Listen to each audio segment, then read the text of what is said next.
자, 지난주에 우리는 부활주의를 맞아 예수 그리스도의 죽음과 또 부활을 묵상하는 시간을 가졌습니다. 자, 예수님께서 갈보리 산에서 바로 십자가에 달리시고 부활하시는 사건에 대해서 2000년 전에 살고 있었던 아브라함은 이미 모리아 산에서 그것을 경험했었다는 사실을 우리가 알 수 있었죠. 자, 아브라함은 죽음과 부활에 대한 마음을 하나님과 공유할 수 있었기 때문에 하나님의 벗, 하나님과 친구가 될 수 있었다고 말씀을 드렸습니다. 자, 그때로부터 이제 4000년이 지난 지금 오늘 우리도 바로 죽음과 부활을 늘 일상에서 경험하면서 살아갈 수 있게 되었습니다. 자, 여러분은 지금까지 살아오면서 어떤 죽음을 경험해 보셨습니까? 정말로 죽을 것 같은 순간, 죽을 것 같은 상황, 죽을 것 같은 그 고통 언제 한번 느껴보셨어요? 우리 인생 가운데 이런 힘들고 어렵고 고통스러운 순간은 참으로 많이 찾아오는 것을 볼 수 있게 되죠. 그러나 그 죽을 것 같은 순간에도 우리는 예수님의 부활과 함께 온전하게 회복된다는 것을 믿을 수 있기를 바랍니다. 이것이 바로 부활신앙인 줄로 믿습니다. 이 부활신앙을 통해서 오늘도 우리는 참 승리의 기쁨과 감격을 맛보면서 살 수가 있는 것입니다. 자, 여러분, 예수님께서 부활하시고 나서 40일 동안 이 땅에 계시면서 무슨 일을 하셨을까요? 우리 말씀 한번 찾아봤으면 좋겠습니다. 사도행전 1장 3절 말씀 같이 읽겠습니다. 시작.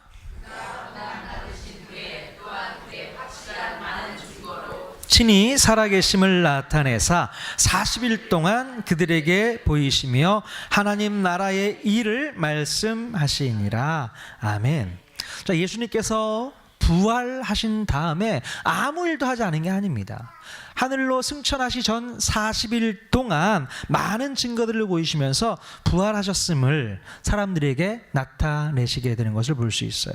그리고 하나님 나라의 일, 바로 하나님 나라 일을 제자들과 성도들에게 말씀해 주시게 됩니다.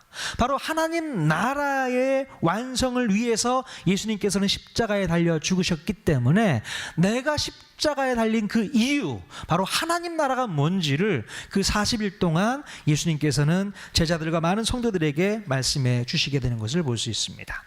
자, 그리고 나서 예수님께서는 감람산에서 제자들이 보는 가운데 하늘로 승천하시게 되죠. 자, 사도행전 1장 10절 11절 말씀 같이 또 읽겠습니다. 시작.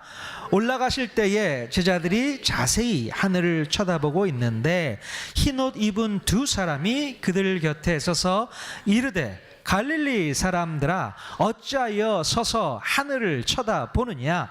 너희 가운데서 하늘로 올려주신 이 예수는 하늘로 가심을 본 그대로 오시리라 하였느니라. 아멘. 예수님께서는요, 내가 반드시 다시 올 거야, 바로 재림을 약속해 주셨다는 것입니다. 네. 자, 여러분은 예수님께서 다시 오실 것이라는 사실을 믿으십니까? 정말 믿으세요? 네, 아멘. 정말 종말의 때가 되면 예수님께서는 다시 이 땅에 오시게 된다는 것입니다. 자, 그래서 우리는 예수님의 재림에 대해서 늘 준비하고 있어야 돼요. 언제, 어느 때 오실지 우리는 모르잖아요. 그래서 예수님이 언제 오실지 모르기 때문에 늘 준비하고 있어야 된다는 것입니다. 자, 그래서 오늘 읽은 본문 말씀은 예수님의 재림을 어떻게 우리가 준비해야 될 것인가, 바로 그 말씀을 하고 있어요. 그리고 더 나아가서 우리 인생의 종말은 어떻게 준비해야 될까? 자, 그 생각을 한번 해보도록 하겠습니다. 오늘 본문 1절 말씀에 보면요, 천국은 마치 등을 들고 신랑을 맞으러 나간 열 처녀와 같다고 말씀하고 있죠. 자, 어떤 내용인지 여러분 대충은 아실 겁니다. 자, 기름을 준비한 슬기로운 다섯 처녀는 천국에 들어갔고, 자, 기름을 준비하지 못한 어리석은 다섯 처녀는 천국에 들어갈 수 없었다라는 내용이 비유로 담겨 있는 말씀입니다. 자, 오늘 우리는 이 비유의 말씀을 통해서 예수님의 재림과 종말에 대한 이 비밀을 깨달을 수 있기를 원합니다. 자, 오늘 예수님께서는 천국에 대해서 어떤 비유를 해 주셨냐면 바로 혼인잔치를 위해 초대된 신부들의 들러리, 신부들의 친구들을 비유의 소재로 쓰셨다는 겁니다. 그래서 우선 먼저 우리가 알아야 할 것은 바로 그때 당시 이스라엘에서 행해졌던 이 결혼 풍습에 대해서 좀 알 필요가 있어요. 자, 그때 당시 결혼은 보통 해가 진 후에 진행이 되었다고 합니다. 그것은 이스라엘에서 하루의 시작이 바로 해 질 무렵부터 시작을 해서 바로 그 다음날 해 질 무렵까지 진행이 되기 때문에 그렇게 해가 진 후에 혼인잔치가 이제 시작이 되는 것입니다. 아무튼 결혼식은요, 신랑이 신부의 집으로 찾아오는 것으로부터 시작이 됩니다. 바로 이때에 신부의 들러리들은 모두 순백색의 옷을 입고 손에는 신랑의 행렬을 비추게 될 등을 들고 신랑을 맞이하게 되는 것이죠. 자, 보통 신부의 들러리들은 한 10명 정도로 구성되어진다고 합니다. 그리고 신랑이 도착하면 신부의 들러리들은 신랑을 신부의 집으로 들이게 되고 신부의 집으로 들어가게 되면 그때 이후로는 아무도 들어오지 못하도록 문을 닫게 되어 출입을 금지하게 된다는 것입니다.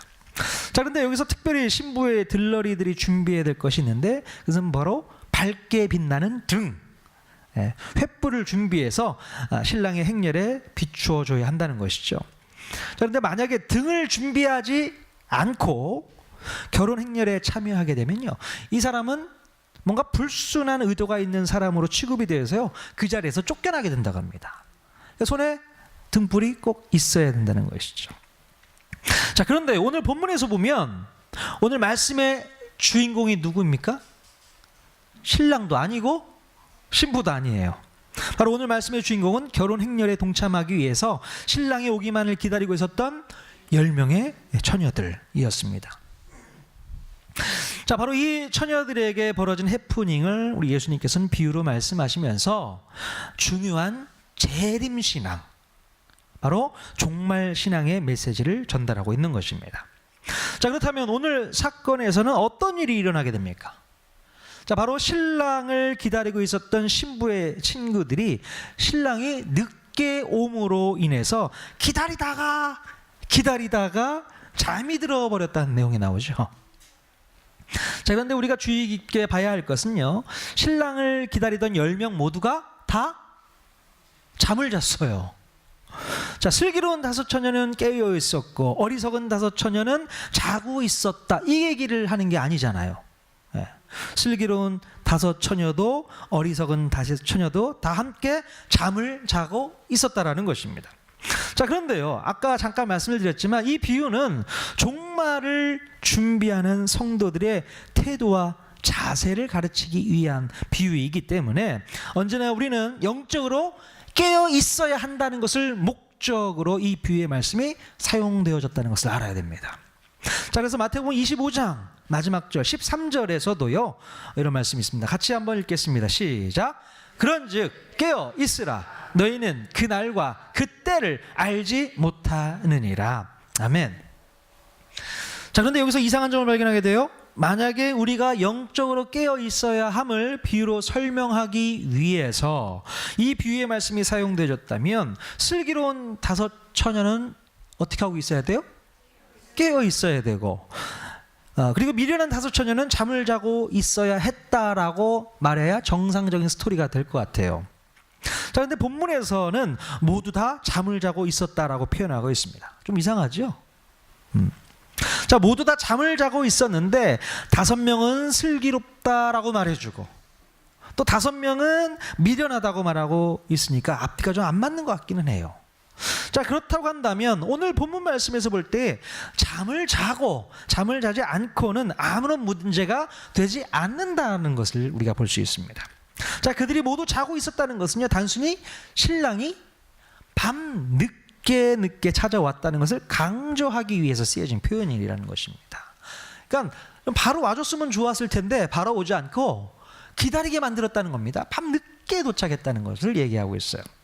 자, 그렇기 때문에 13절 말씀에서 깨어 있어야 한다는 이 말씀은요, 우리가 흔히 생각할 수 있는 것처럼 뭐 게으름을 피운다든가 또는 부지런하지 못하다든가 또는 영적으로 깨어서 기도를 하지 않는다든가 하는 것에 대한 책망의 말씀이 아닌 겁니다. 자, 그렇기 때문에 본문에서 말씀하고 있는 것처럼 깨어 있어야 한다는 뜻은 뭔가 다른 의미가 있다는 것이죠. 즉, 신랑이 언제 어느 때에 와도 괜찮을 어떤 준비를 우리가 하고 있어야 된다는 얘기를 하고 있는 것입니다. 자, 그러므로 본문에서 강조하고 있는 우리의 깨어 있음이란 바로 예수님의 재림이 언제인지는 몰라도 주님이 아무 때나 오셔도 상관없는 그런 상태로 우리가 늘 준비하고 있어야 한다는 것을 말하고 있는 것입니다. 자, 그래서 오늘 본문 말씀의 포인트는요, 신랑이 밤늦게 도착을 했을 때에 신부의 친구들이 바로 일어나서 등에 불을 붙일 수 있는 그런 수준이면 다행이고, 그렇지 못한 형편이면 바로 그것이 문제가 된다는 것을 이야기하고 있는 것이죠. 자, 그래서 우리가 깨어 있어야 한다고 하는 기준이 뭐냐면 바로 잠을 자고 안 자고의 문제가 아니라 등에 기름이 있고 없고의 문제라는 것입니다.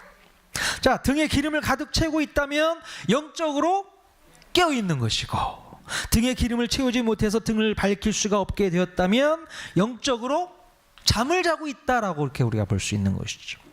자, 그렇다면 우리가 오늘 본문에서 깨달아야 될 핵심 포인트는요, 바로 등에 기름이 있고 없고의 뜻이 과연 무엇이냐를 알아내는 데에 달려 있는 것입니다. 자, 그래서 이것을 해석하기 위해서 오늘 본문 말씀의 앞 구절인 마태복음 24장 50절에서 51절 말씀 같이 한번 살펴보기를 원합니다. 같이 읽겠습니다. 시작. 그 종의 주인이 이르러 엄히 때리고 외식하는 자가 받는 벌에 처하리니 거기서 슬피 울며 이를 갈리라. 아멘. 이 말씀이 쓰여지고 난 다음에 바로 나온 게 바로 이 열처녀의 비유가 나오는 것이죠. 자, 바로 그래서 이 말씀 마태복음 24장 50절 51절에 나오는 이 말씀을 통해서 열처녀의 비유를 해석할 수 있는 열쇠를 찾아낼 수 있는 것이죠. 자, 핵심 단어 뽑는다면 어떤 단어 뽑을 수 있을까요? 빨간색으로 써 있잖아요. 외식. 예, 밖에 나가서 밥을 먹는다 그런 거 아니고요. 외식한다. 이 얘기. 여러분 밑줄 그어 놓으셔야 됩니다. 바로 이 외식이라고 하는 신앙 습관을 우리가 경계해야 한다는 의미로 본문 말씀에 쓰여졌다는 것입니다. 자, 외식이라는 말의 뜻이 무엇일까요? 겉모습은 그럴싸하게 꾸며져 있는데 그 속을 들여다보면 비어있는 것이 바로 외식이라는 겁니다. 당연히 가지고 있어야 될 내용을 갖고 있지 않은 것. 자, 이것을 바로 외식이라고 말할 수 있습니다. 그러니까 거치장만 하고 있는 거예요. 거치장만. 바로 우리 주님께서는 이 외식에 대한 경계의 말씀을 하시면서 그것에 대한 예로서 이 비유의 말씀을 꺼낸 것이 바로 오늘 열처녀의 비유인 것입니다. 바로 이 말씀은 예수님 당시에 외식하는 신자들에 대한 경고의 메시지로 사용되고 있습니다. 자, 복음서에서 보면 화 있을진저 너희 외식하는 서기관들과 바리새인들이요. 자, 이런 말씀이 많이 나오는 것을 볼 수 있어요. 바로 서기관들과 바리새인들과 같이 겉모습은 거룩하고 경건하고 신앙심이 깊어 보이기는 하는데 그 속이 회칠한 무덤처럼 썩어 있는 자들을 향해서 하시는 말씀이라는 겁니다. 바로 우리 예수님은 이런 사람들을 상대로 싸우시기도 하셨고 또 분노하셨고 경계하셨기 때문에 오늘도 이와 같은 비유의 말씀이 나오게 되는 것입니다. 그렇다면 우리는 이 바리새인들의 이 외식과 오늘 본문에 나와 있는 열처녀 비유와는 어떤 상관관계가 있는지를 한번 살펴봐야 되는 것이죠. 자, 결론적으로 말씀드리면요, 이 바리새인들이 보여주었던 외식이 뭐였냐면 특히 미련한 처녀들이 들고 있었던 기름 없는 등과 같은 모습이 바로 외식하는 자의 모습과 똑같다라는 겁니다. 자, 즉 겉으로 보여지는 등이라고 하는 것은 10명 모두가 똑같이 갖고 있기는 하지만 그 등 안에 당연히 있어야 될 뭐가 없다고요?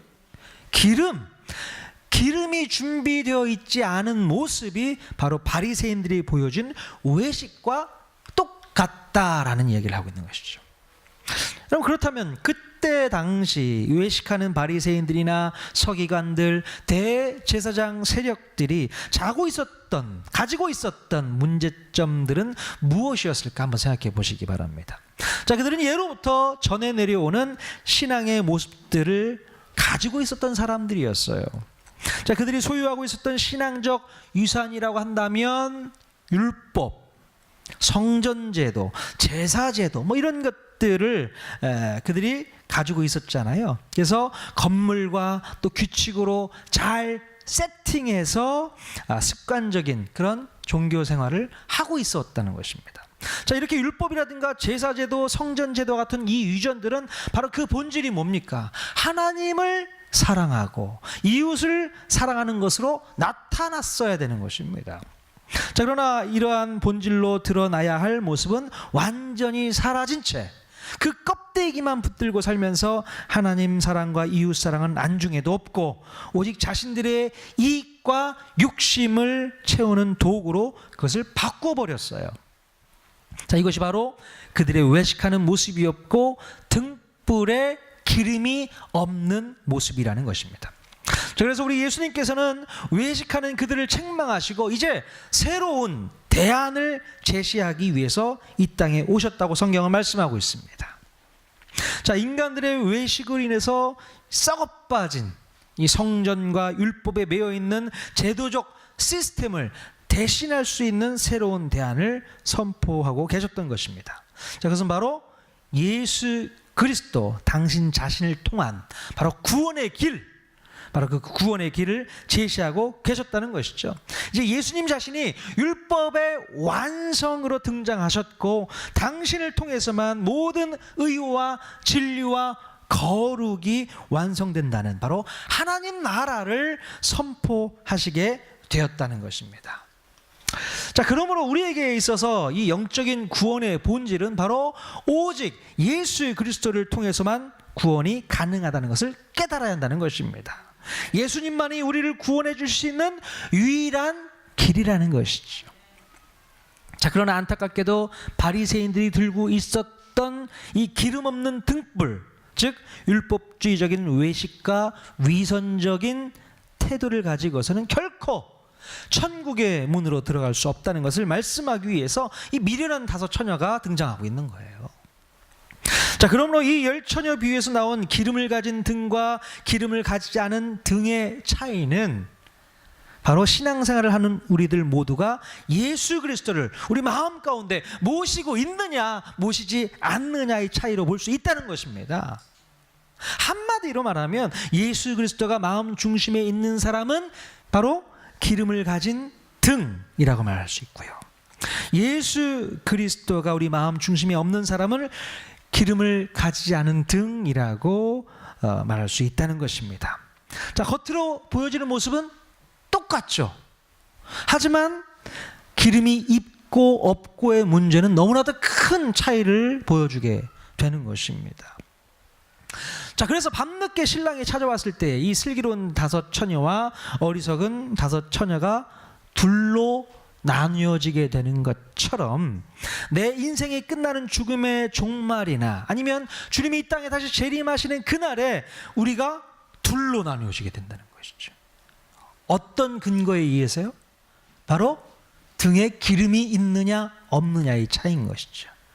그것은 바로 예수 그리스도가 우리 마음 가운데 있느냐 없느냐의 차이로 나눠지게 된다는 것입니다.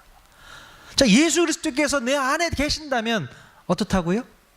예수님이 오셨을 때에 우리는 천국 갈 수 있는 것이죠. 예수님이 오셨을 때 내 마음 가운데 예수 그리스도가 계시지 않는다면 우리는 천국에 갈 수 없다라는 사실입니다. 여러분, 정말 무서운 말씀 아닌가요? 정말 무서운 말씀이에요. 이 말씀을 통해서 우리는 우리 스스로를 좀 돌아볼 필요가 있어요. 요즘에 얼마나 많은 사람들, 많은 신앙인들이요, 등에 기름이 없이도 신앙생활을 잘하시는 분들이 너무나도 많이 있습니다. 겉모습은 다 똑같아요. 그리스도인들 같아요. 교회 다니는 신자 같습니다. 근데 기름이 떨어져 있는 사람들이 간혹 있다라는 것입니다. 우리가 교회에 나와서 예배를 드리고 있잖아요. 그래도 안심하지 마십시오. 안심하지 마십시오. 여러분 안에 기름이 있는지, 바로 예수 그리스도가 여러분 마음 가운데 있는지를 먼저 확인하셔야 됩니다. 내 안에 예수가 없이도 우리는 충분히 예배 드릴 수 있습니다. 내 안에 예수가 없어도 찬양할 수 있고 기도할 수 있어요. 가능합니다. 흉내 낼 수 있잖아요. 우리가 아무리 신앙생활을 10년, 20년 한다고 해도 안심할 수가 없습니다. 내가 목사니까, 내가 집사니까, 내가 장로니까 안전할 거라는 생각하지 마십시오. 새벽에 나와서 새벽 기도를 열심히 한다고요? 안심할 수 없습니다. 만약에 바리새인들이 지금 살았으면 새벽 기도 달인되었을 거예요. 내가 주님 앞에 늘 감사한 마음으로 헌금을 했다고 해서 안심하지 마십시오.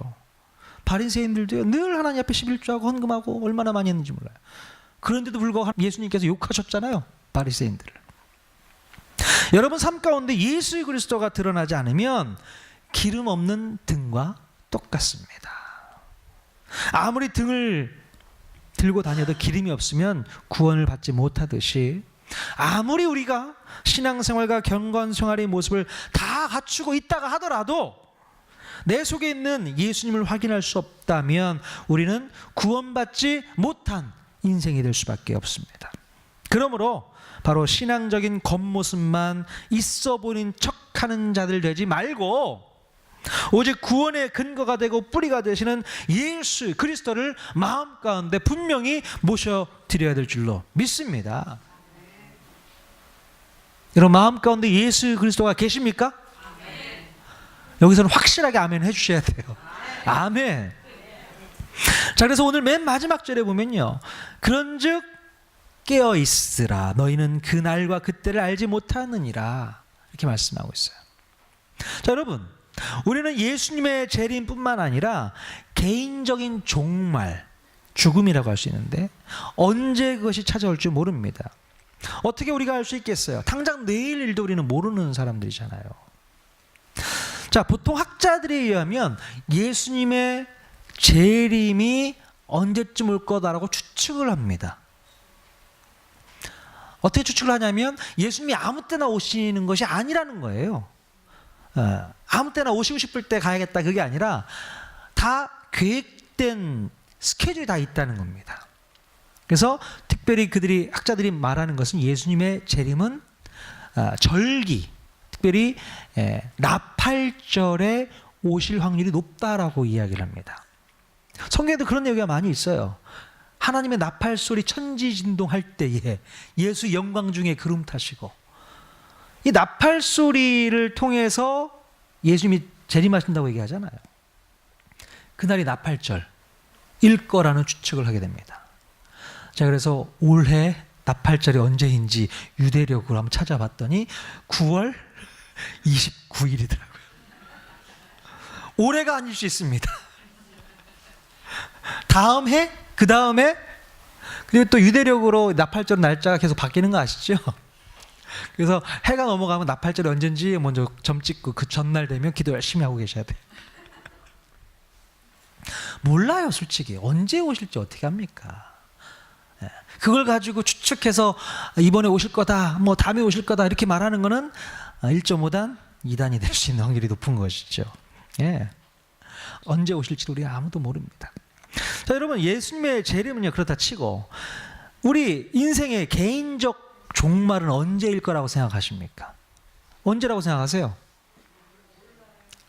몰라요? 제가 이제 예전에 있던 교회에 신방을 하러 다니잖아요. 그럼 어떤 이제 연세 많으신 분 집에 가서 신방을 했습니다. 신방 헌금 봉투에 기도 제목을 써놓잖아요. 그 기도 제목을 딱 보니까, 하나님, 제가 몇 년까지만 살다 천국 가게 해주세요.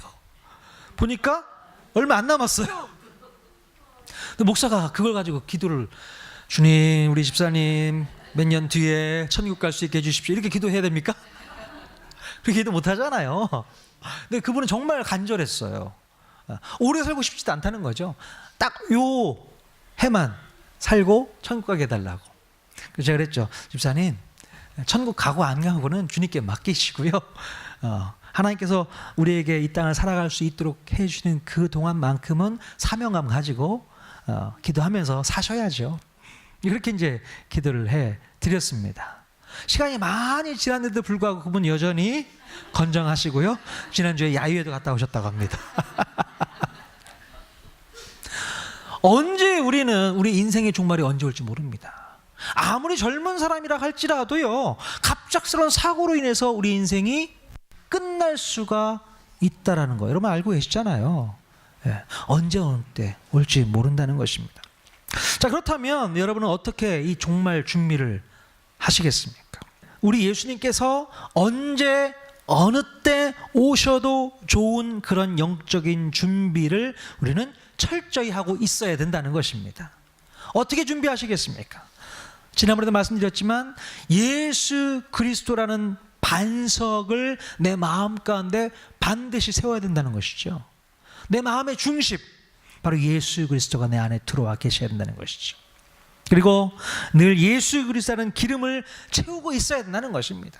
내 안에 예수님이 있는지, 그분이 내 인생의 주인이 되셨는지, 나를 구원해 주셨는지 늘 점검하고 확인해 보셔야 된다는 것입니다. 자, 그렇지 않으면요, 그렇게 늘 준비하고 있지 않으면 언제 어느 때 나에게 인생의 종말이 찾아오고 정말 예수님이 재림하시는 그날 우리는 버려질 수도 있다는 것입니다. 마태복음 24장에 가시면요, 미래에 여러 가지 징조가 나타나게 됩니다. 한 사람은 버려둠을 당하고 한 사람은 들림당하고. 여러분 그냥 땅에 남아 계시겠어요? 절대 그러면 안 되잖아요. 그렇기 때문에 우리는 준비해야 돼요. 어떤 준비가 필요합니까? 다른 거 없어요. 예수님, 예수 그리스도, 그분을 나의 구세주와 주님으로 온전히 믿고 받아들여셔야 된다는 것입니다. 그것이 최고의 준비라는 거예요. 뭐 대단한 일을 한다고 해서 내가 구원받고 안 받고 그게 아니라는 겁니다. 예수님 한 분밖에 없는 줄로 믿습니다. 그분이 내 안에 계신다면 오늘도 우리는 하나님의 자녀로서 살아갈 수 있고요, 언제 어느 때 어떤 일을 당하더라도 우리는 두렵지가 않습니다. 하나님의 자녀이기에 우리는 저 천국 갈 수 있는 소망이 있기 때문에 그렇다는 것입니다. 자, 마찬가지예요. 우리 교회도 마찬가지입니다. 정말 기름 없이 열심히 일하는 교회들이 얼마나 많이 있는지 몰라요. 성령 없이 일하는 교회들 충분히 있습니다. 어떤 학자가 그런 얘기를 했다고 해요. 하나님께서 교회에 성령을 가져가셔도 저 교회는 아무 상관없이 열심히 일하고 있을 것이다. 왜냐하면 지금까지도 성령 없이 일하고 있었기 때문에. 우리가 그런 교회가 돼서는 안 되지 않겠습니까? 우리 통하는 교회는 성령 없으면 아무것도 할 수 없는 그런 교회가 되어야 되는 거예요. 성령님께 늘 의지하고 성령님만 바라보면서 주님이 하시는 일들을 위해서 우리가 힘을 합해야 될 줄로 믿습니다. 성령 없이 일하는 목사 제가 되지 않도록 여러분 기도해 주십시오. 무슨 실력으로 경험으로 뭔가 하려고 노력하는 거 다 헛됩니다. 헛된 거예요. 교회의 사역은 바로 성령님이 주관하시는 그 사역으로 나아가야 될 줄로 믿습니다. 성령 없이, 기름 없이, 예수 빠진 그런 신앙생활이 되지 않도록 다시 한번 우리 마음 가운데 확신을 가지고 기도하면서 나아가야 될 줄로 믿습니다. 아멘.